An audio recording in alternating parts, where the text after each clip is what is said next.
And let's get started. The first one is personal development. Now, in illustrating personal development, Mr. Schoaf, my teacher, started with money. You know, money's not the only place to start in talking personal development, but it's where he started, so let me share the thoughts he shared with me back then. Let me share them with you. Here's the best lesson I can give you on economics. It's very simple. We get paid for bringing value to the marketplace. That's about as simple as I can put economics. We get paid for bringing value to the marketplace. Now, it takes time to bring value to the marketplace. However, we do not get paid for time, so we cross that out.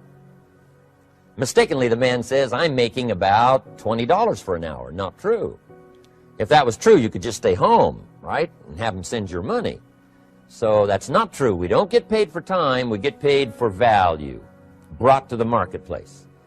Now, since that's true, here's one of the key questions of my talk to you today. Is it possible to become twice as valuable to the marketplace and make twice as much money in the same time? Is that possible? The answer is yes. Could you become 3 times as valuable as you might be right now to the marketplace and make 3 times as much money in the same time? And the answer is yes. 5 times, 10 times? Of course. America is unique. It's a ladder to climb. It starts down here, let's say, at $5 an hour, and it keeps going up. Top income last year, $80 million. The guy who runs Coca-Cola. Now, that's a heck of a ladder. That's why everybody wants to come here, right? The boat people are not headed for Vietnam. People haven't plotted and schemed for 50 years saying if I could just get to Poland, everything would be okay. Not true. Everybody wants to come to America. And the reason is because we've got the best wind ever blowing in our favor. We've got the best economic opportunity anybody's had in 6,500 years. And all you have to do is understand it and take advantage of it. Now, there's some key questions to ask here. Why would the marketplace pay someone only $5 an hour? Very simple answer. They're not very valuable to the marketplace. Now, we must underline to the marketplace. This person might be a very valuable brother, yes. Member of the family, valuable, yes. Valuable member of the church, of course. Valuable citizen of the country, yes. Valuable in the sight of God, no doubt. We're all of equal value in the sight of God. But if you're not very valuable to the marketplace, you don't get much money. You say, well, it shouldn't be that way. Well, then you got to start your own country. You know, this one's been in process for 200 years, and this is the best we've been able to come up with so far. But here's the key. You don't have to stay here. Now, there was a big debate in Congress last year that this $5 was not enough, should be 6, should be 6, should be 6. But we don't need legislation. 6 is already on this ladder. The next step up. You know, if you work for McDonald's, they'll pay you $5 an hour to take out the trash. If you whistle while you take out the trash, they'll pay you $6 an hour. So we don't need legislation. You just need to take lessons on how to whistle. Have a good attitude. Now, as you begin to climb this ladder, why would the marketplace pay some people $50 an hour? Answer, evidently, they must be more valuable to the marketplace. 10 times more valuable. And is that possible for someone to be 10 times more valuable and earn $50 an hour instead of 5? And the answer is yes. That's what America is all about. Now, why would the marketplace pay some people $500 an hour? Evidently, this person must be much more valuable to the marketplace. That's what's important to understand, to the marketplace. And would the marketplace pay one person $80 million for 1 year's work? And the answer is, of course. If you helped a company make $1 billion, would they pay you $80 million? I'm telling you, it is possible. And that's why America is so exciting. That's why this financial ladder is so exciting. It's possible for all of this to come true for all of you, no matter where you start. As a student in school, just getting started out there in the workplace, This is all possible for you. Now, Mr. Schoaf gave me the clue on how to climb this ladder as high as I wanted to climb. Now, we're talking primarily economics here. There's a lot of other ways to become valuable to your family, valuable to your friends, valuable to the community, valuable to the team, right? Valuable to the team effort, valuable to the concert. But here's what he said to me. In climbing this ladder economically, all you have to do is work harder on yourself than you do on your job. Once I heard that, it made sense to me. I kept hoping that everything else would change around me, found out that if I went to work on myself, worked on my skills, worked on my language, if I became better than I was each year, if I grew in skills and language and vocabulary and competence, then I would become attractive to the marketplace. Not very long ago, a company called me and said, Mr. Rohn, we're expanding internationally. We'd like to have a bit of your expertise to help us. Would you give us a bit of your time? We'll add some millions to your fortune. And I said, okay. And I thought later, isn't that interesting? They would call me. Then my second thought was, of course they'd call me. Who else would they call? I can get the job done. Now, what a contrast for me, farm boy from Idaho, raised in obscurity, parents of modest means, broke when I was 25. How come I would get a telephone call and someone offer me a lot of money to help them in expanding around the world? Simple answer, evidently. Something happened to me between age 25 and where I am today. And I can tell you where it all started. From my teacher, Mr. Schoaf, who said to me, we don't have to change what's going on out there. That's the wind that's blowing. All we have to do is change what's going on in here. And now there's several ways to do that on personal development. And let me give you those ways. Here's the first one. We must learn from personal experience. Pretty simple. Learn from what happens to you. Take a look back over the last few months. Did you make some mistakes? How could you correct those for the future? Take a look back over the last year. Have you done it right or done it wrong? Let's correct it for the next year. Learn from your personal experience. Mr. Schoaf asked me when I first met him, he said, Mr. Rohn, how are you doing? You've been out there now 6 years. And I said, I'm not doing very well. He said, I suggest you not do that anymore. What a simple, swift analysis to my situation. He said, if you keep doing it, the next 6 years will be like the last 6. You don't want that to happen. Let's make the changes. So learn from your personal experience. Now here's number 2, why I came to share this video experience with you today. And that, I call it OPE, other people's experiences. That's me, other people. That's your teacher, other people. That's your friends and colleagues, other people. The people you meet that can pass along to you their experiences, what's happened to them, the mistakes they made, how they corrected them, how they changed their health and changed their bank account and changed their income and changed their future. That's it, other people. Now, there's 2 kinds of people to learn from. One is failures. It's too bad failures don't give seminars, right? That would be valuable. Bring your notebook. Have them tell you how they lost it all and threw it all away, threw their health away and threw their friendships away and things didn't work out well. That would be valuable. But now then we must also learn from positive, people that have done well. They've got the health, and so we ask them, how did you become so healthy? They've got the skills, so we ask them, how did you become this skillful? They've got the income, so we ask them, how did you get here in such a short period of time? So now here's what's important in personal development. In learning from other people, we learn, number 1, by observation.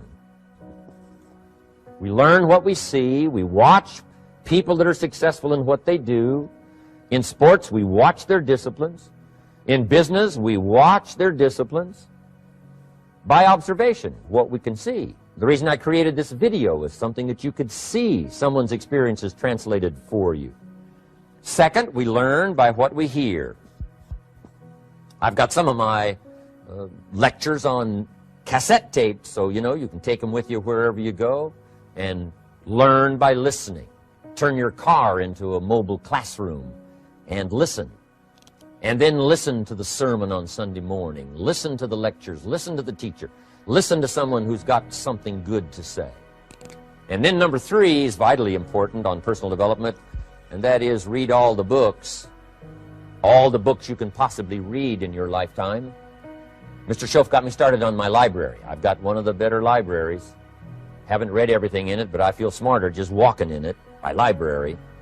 At least I was smart enough to buy it. Now I got to be smart enough to read it. And then, of course, I got to be smart enough to decide what's valuable and then do it. But this one is very important. Become a good reader. Some books that helped change my life. Mr. Schoaf recommended, of course, the Bible. And my parents made sure I was a pretty good scholar by the time I was 18. That's been so beneficial for me, drawing from those illustrations, reading about those stories, people who made it and people who didn't make it, and what the difference was. And then other books that helped to really change my life. One called Think and Grow Rich by Napoleon Hill. And then a book that helped me become financially independent by the time I was 31. And that book is called The Richest Man in Babylon by George Clason. And I'm going to share a little bit of that book with you when I get to financial independence today, our 3rd subject. But I started reading the books, attending the classes, making sure that I got in front of people that had something good to say. And then I started keeping a journal. One of the major things my teacher taught me was to keep a journal. He said, don't trust your memory. If you hear something good, just make a little note and write it down. Now, at first I took, notes on pieces of paper and torn off corners and backs of old envelopes. And it didn't serve me well, thrown in a drawer. Then I learned to keep a journal, a bound copy of all my notes. So I would suggest you do the same. Things that impress you, a poem that impresses you. When you attend a class, some of the ideas that impressed you, jot them down. You read something in a magazine, right? Some ideas. Take those out, put them in your journal. Keep a good journal the rest of your life. This will serve you well. My journals make up a significant portion of my own library. And if you saw my library and saw my journals, I tell you what you'd have to say. This is the library, and these are the journals of a very serious student. No wonder Mr. Rohn is invited to lecture and speak on his experiences around the world. So I want the same thing to happen to you. Value captured that you can resort to later, go back over it and review it, and let it become valuable to you. So that's my first subject, personal development. Work harder on yourself than you do on your job. Develop the skills. Learn the lessons. Take the classes. Absorb all that is being taught to you these days. And then later on, of course, you can sort it out, what's valuable to you and how to refine it for your business and for your life and for your future. But the main thing is to get it and start this process of personal change, personal development. And let me say it one more time. If you will change, everything will change for you. You'll never be the same. You'll keep growing. As you look back on a few months, look back on a few years, you won't believe the progress you can make. Economically, your relationship with your family, your friends, and whether you're in sports or economics or whatever, I'm telling you, that whole process of committing yourself for personal change, personal value, can really make your life unique and worthwhile. Now let's cover the 2nd subject, on setting goals. Mr. Schoaf gave me some tips on setting goals that changed my life forever. And I want to share those with you.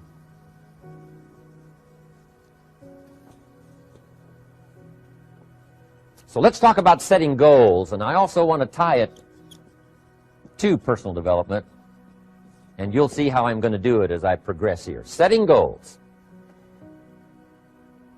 We need to take a look into the future. There are 4 things to consider in terms of attitude. One is how you feel about the past. Best advice I can give you on that is treat the past as a school. Let it teach you the mistakes you've made, the things that went wrong, the things that didn't work. Don't use the past as a burden to carry, and don't use the past as a club to beat yourself to death. Past losses, past failures, past mistakes. But let the past be a school. Tough school maybe. We've all been through some tough stuff. So if you feel good about the past, draw from it for experience and let it teach you. Then next is how you feel about the future. We've got to have the future well designed. The future is called the promise. And here's what we teach in our leadership series. The promise of the future can be an awesome force for your own future. The promise of the future, designing the future. There's two ways to face the future. One is with apprehension, and the other is with anticipation. I promise you, in my travels around the world, most people face the future with apprehension. And here's why. They don't have it well designed. They've sort of left that up to someone else to fix. But here's the best way to face the future, with anticipation. And you can face the future with anticipation if the future is clear, if the future is well designed. And I would like to have you consider some thoughts with me that help me to really change my future by giving it some thought and some consideration. And here it is. In setting goals, it's very simple. Number one, decide what you want. You just take a little time. You sit down and say, what do I want? What kind of skills do I want? What kind of income do I want for the future? What would I like? Where would I like to go? Places I'd like to visit. Habits I'd like to acquire. Skills I'd like to have. You just take a little time to think about what you want. Economics, friendships, people you'd like to meet, places you'd like to go. You just take some time. And then I suggest, when you've thought about what you want for the future, make a list. Just jot it all down. It's really a very simple process. And then here's number three. Keep all the old lists. I'm telling you, this served me so well, keeping my old list of goals. I look back now 10, 20 years ago at goals I set, lists I made, and I smile now because here's what I thought was so important, 20 years ago. Now some of those things aren't even on my list. I've got a new list. I've grown. I've changed. I've matured. But I give you that advice. Decide what you want. Number two, write it down. Number three, keep the old lists. And then here's number four. When you get something that's on one of these lists, check it off. Part of the fun of having a list is checking it off. And then if you can add some drama to checking it off, see, that's what really helps. I set a goal to go to Spain many, many years ago. And when I finally made my first trip to Spain, I had that journal with me that had that list in it. And while I had my journal on my lap, waiting for the wheels to touch down in Madrid, I waited until the wheels touched the runway, and I checked it off. Just adding a little drama. So, part of the fun of having a list is checking it off.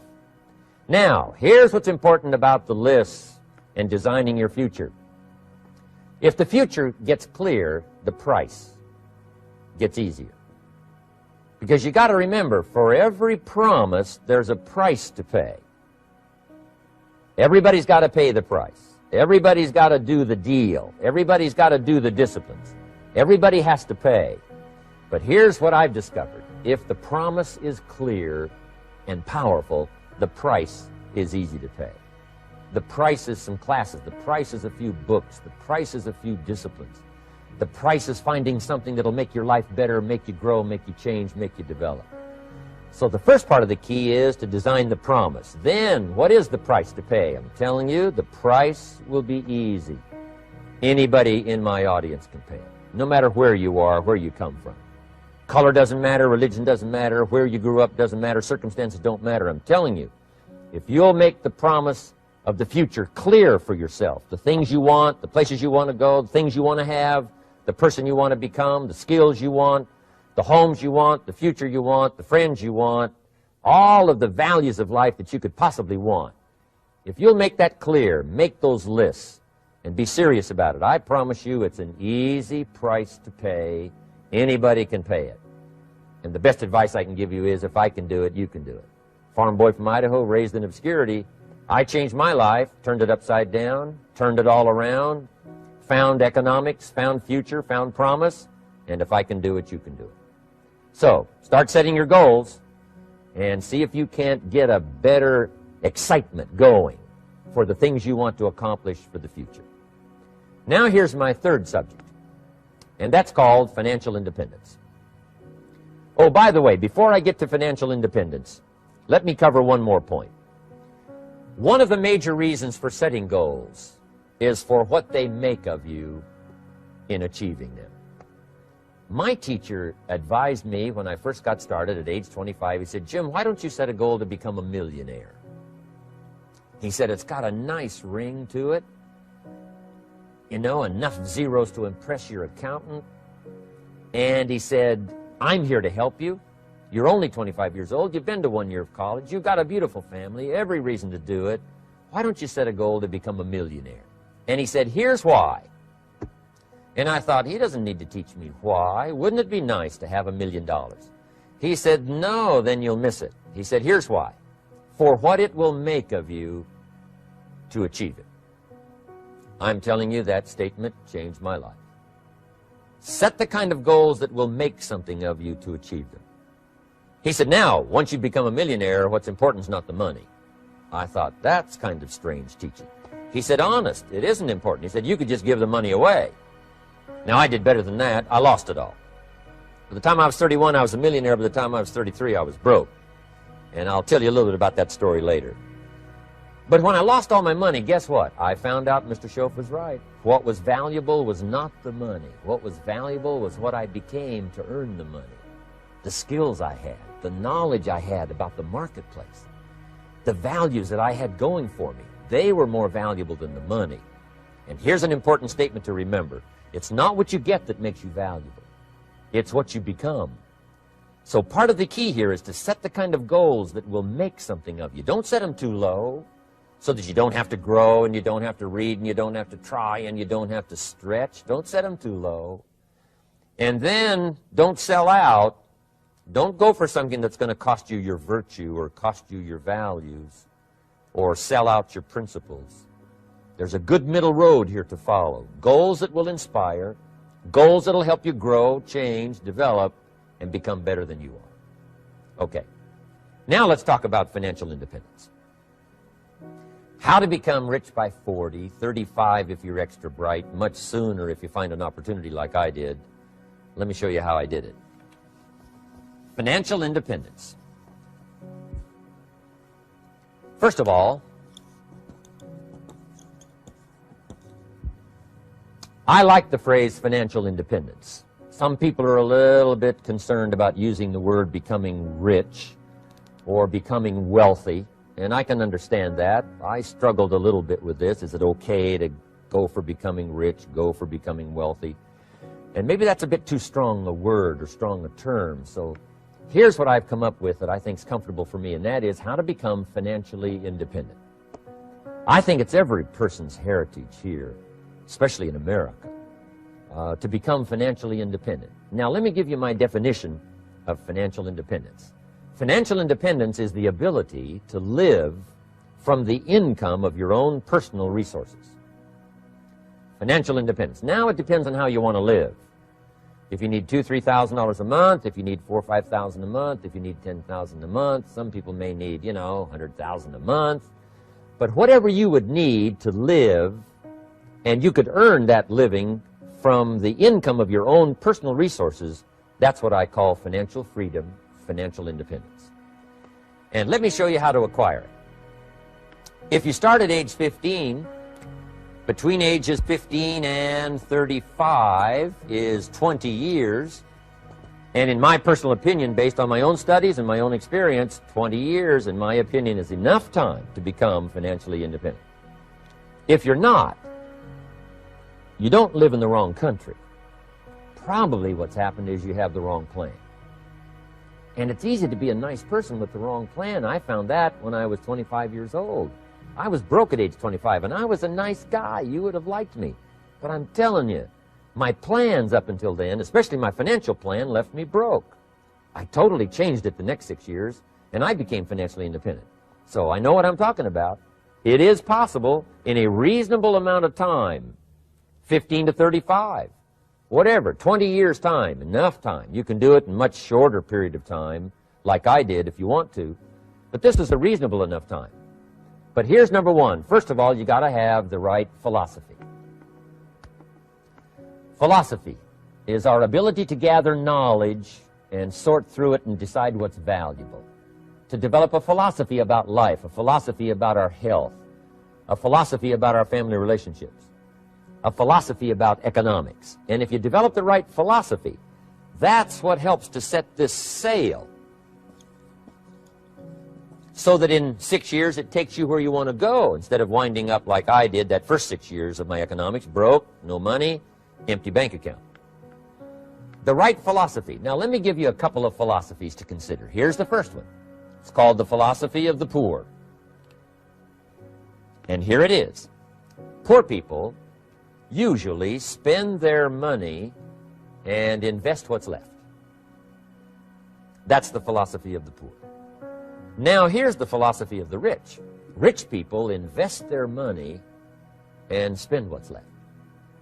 And here's the startling answer. It really doesn't matter what the amount is. What's most important is not the amount. What's really important is the philosophy. So I would ask you to adopt this philosophy of spending after you have invested. Invest first, then spend. And I've got a little formula that I'm going to share with you. Now, what should a child do with a dollar? I mean, there's a lot of debate going on, I'm sure, across the country on what a child should do with a dollar. Here's one opinion. It's only a child and it's only a dollar. What difference does it make? Well, in my opinion, it makes all the difference in the world. A person's economic future starts with a child with a dollar. Somebody says, oh, no, you're only young once. Let him spend it all. Well, when would you hope that would stop? Somebody says, well, wait till he's 50 and broke like me, and, and then he'll learn. Well, no, we don't want to wait that long. If I would have known earlier than age 25, I would have changed. In high school, if they would have had classes called Wealth 1, Wealth 2, I'd have taken both classes. I would not have waited until age 25. So, the earlier the better. So, what should a child do with a dollar? Here's the simple premise to begin with. Don't spend it all. And if a child wants to spend the whole dollar, you got to say, hey, don't spend it all. Don't spend it all. They'll say, why not? It's my dollar. I earned it. You say, I know you earned it, but don't spend it all. They'll still say, why not? Say, let me show you why not. So you put them in your car, take them to the other side of town, and show them where people live that spend the whole dollar. Just drive them around. Kids learn best by visual. Just drive around and say, would you like to live here? Kid says, no. Would you like to live like these people live? Kid says, no, no. Then you can't spend the whole dollar. So, kids will get the message. So, take them to the other side of town and show them around, unless you already live there, and then just show them around. Anyway, don't spend the whole dollar. Now, let me give you my best view of what to do with the dollar. And I promise you, if you started at age 15, now if you're over 15, right, you've still got plenty of time. You still got 20 years. If you're 30, you still got 20 years. I mean, you still got plenty of time to start what I'm about to share with you. What to do with a dollar. Here's my first bit of advice. Never spend more than 70 cents. Never spend more than 70 cents. Now, you got to pick some number, and the number you pick is going to be determined by your philosophy. It's going to be determined by what you've been taught or your experience teaching yourself. When I first met my teacher, Mr. Schoaf, I was at about 110% of each dollar. I'm down at budget finance, hawking my furniture and my car one more time. And then I learned a whole better formula for financial independence. Number one, don't spend more than 70 cents. Now, kids say to me, well, okay, what do I do with the other 30 cents? And here's what I teach them. 10 cents for charity. Charity or church, or helping people that can't help themselves. 10 cents to support worthy projects. Projects that you feel good about. 10 cents out of every dollar. It's called being generous with part of what you've taken out of society.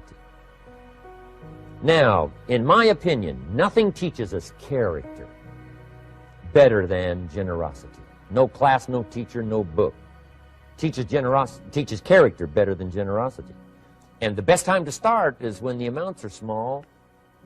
And I know if kids learn these lessons well, they'll give a dime out of a dollar, help people that can't help themselves, support worthy projects. Or if you belong to a church, they teach tithe, piece of. That's very important. Now, because when the amounts get larger, sometimes it's a little more difficult. Giving 100,000 out of a million, someone says, oh, if I had a million, I'd give 100,000. I'm not sure. That's a lot of money. So the time to start is when the amounts are small. 10 cents out of the dollar. Okay, next 10 cents I call active capital. Active capital means do something to make a profit. Active capital. Set aside a portion of your income. Wages are okay, but I'm telling you, wages will make you a living. Profits will make you a fortune. So set aside part of your income as capital, called active capital. Any kind of project you can possibly think of, you can possibly come up with. I'm going to write a new book, I think, for kids. I think the title is going to be, Of Course Kids Should Pay Taxes. It's kind of an interesting title. In California, kids do pay taxes. When a child walks into 7-Eleven, buys something that costs $1, the proprietor says, give me 7 more pennies. And the child says, hey, what's these 7 pennies for? And the proprietor says, that's the taxes. Kid says, well, hey, I'm only 8 years old. Proprietor says, congratulations, you're my youngest taxpayer. Give me the money. So in California, where I live, kids do pay taxes. Big question is, should they? And my book will answer that question. Of course, kids should pay taxes. Nothing is for free. If you want to ride your bicycle on the sidewalk instead of in the mud, you got to pay the 7 pennies. Nothing is free, so we all have to pay. So, 10 cents out of your living, out of the money you earn, set aside for capital. Capital to try your best to show a profit. And in my book, it's going to be all kinds of ways kids can make money, right? 2 bicycles, one to ride and one to rent. I mean, you know, it doesn't take long to figure out some enterprise that'll start making a profit. Then you must jot this down if you're taking notes. Profits are better than wages. 1, you can't usually start wages until you're about 16, 15, 16, but you can make a profit long before you're eligible to start earning wages. And then there's no limit to profits, and they can double and triple and quadruple. You know, there's no limit. It's incredible how fast profits can grow. So profits are better than wages. Wages make you a living. Profits make you a fortune. Now, the third 10 cents is vitally important. I call it passive capital. Capital you let somebody else use. A financial institution, stocks and bonds, mutual funds, whatever. Let someone else use it. You furnish the money. They use it to make a profit, but they pay you for the use of it, called interest. And here's one of the things that'll make you financially independent fairly quickly, and that's called compound interest. And this is how you get it. Letting someone else use a portion of your money, your substance. They show the profit, they pay you interest. And this passive capital, I'm telling you, over a sustained period of time, if you'll develop this little 10, 10, 10, and 70, especially starting at age 15, I'm telling you, by the time you're 35, you will be financially independent. You'll have the ability to live from the income of your own resources. And then one more point on passive capital. There's a Bible philosophy. I'm an amateur on the Bible. But there's a Bible philosophy that teaches the borrower is servant to the lender. And if you want to be in a powerful position as you grow older, finally when you become mature, maybe have your own business, things have worked out for you for the future, the position you always want to be in is the power position. And that's called the lender. The lender is the power position. So if kids learn early enough, and then you ask them what they'd like to be when they grow up, I'm telling you, once they understand, they'll say, well, one of the things I want to be is one of those lenders. That's the power position, not the spender. No, you'll be pitied the rest of your life if you just become a spender. You got to become a lender. And I think this is one formulas to follow. 10 cents out of every dollar. Let someone else use it. Be the lender, power position. Then try to show a profit. Can't we teach our children how to take $1, search the neighborhood, find a broken wagon, pay $1 for it, bring it home, you know, clean it up, sand it until it's clean, paint it red till it shines, straighten out the wheels till they're true, take it back to the neighborhood, sell it for $5? Anybody can do that. Now, does the child deserve $4 profit? And the answer is yes. Society now has a mended wagon. And that's what America's all about. Finding something, touching it, making it better, making a profit, taking part of your resources, helping people who can't help themselves. Let someone else use it to make a profit. Some projects require more capital than one person has. Exciting. and then let them pay you for the use of it? America's had this philosophy now all these years. Communism has taught all these years capital belongs in the hands of the state, not in the hands of the people. We've been teaching all these years capital belongs in the hands of the people, not in the hands of the state. And we turned out to be right. Capital in the hands of the kids, capital in the hands of the people. Enterprises that make a profit, enterprises that grow. It's the hope of our future. So that little simple formula, I hope, will help you. Now, one more key on financial independence, and that is attitude. Attitude. Here's number one. I used to say, I hate to pay my bills. My teacher straightened me out on that. He said, let's see, Mr. Rohn, what you hate to do is pay $100 on an account and reduce your liabilities and increase your assets. I said, well, no, not if you look at it that way. He said, well, it all depends on how you look at it. So wouldn't you love to pay your bills, reduce your liabilities, increase your assets? You got to have that kind of attitude. I found out the same attitude about taxes. I used to say, I hate to pay my taxes. And Mr. Shove said, well, that's one way to live. But don't you understand? Taxes is how we care and feed the goose that lays the golden eggs. Wouldn't you want to do your share? Someone says, yes, but the goose eats too much. Probably true. But hey, we all eat too much. We all need to go on a diet. Better a fat goose than no goose. So I finally became a happy taxpayer. Now, I think taxes are too high, so I'm working to get taxes lowered for our economic future. But then whatever they turn out to be, I gladly pay and do my part, because that's what makes the whole system run, each of us doing our part. Now, I want these three subjects to be valuable for you. I want them to have meaning for you. I want you someday to be financially independent. I want you to have the personal development so that you feel good about yourself.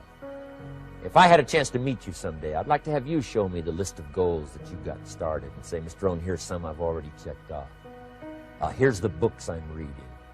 Here's what's happened. I'm developing the skills. I'm better this year than I was last year.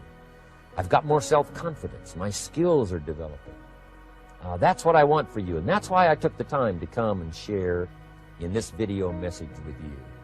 I do seminars all around the world, but this is one way that I can reach out and touch you in case you can't come to my seminars, wherever I am. Maybe this video will reach you somewhere, and it'll have an impact on your life. And what I'd like to do is later hear about it, a letter, phone call, or to have a chance to meet you in person.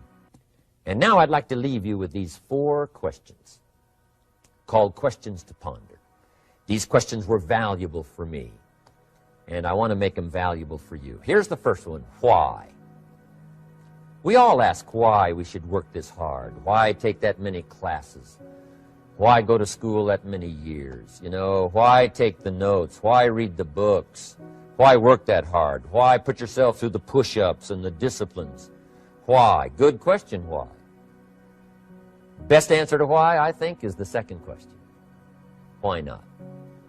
Why not see how many books you can read, how many classes you can take, how many skills you can develop? Why not see how valuable you can become to the marketplace and to your friends and to your family? Why not see what you can make of yourself? Why not see how far you can go, how much you can see, how much you can earn, how much you can share? Why not?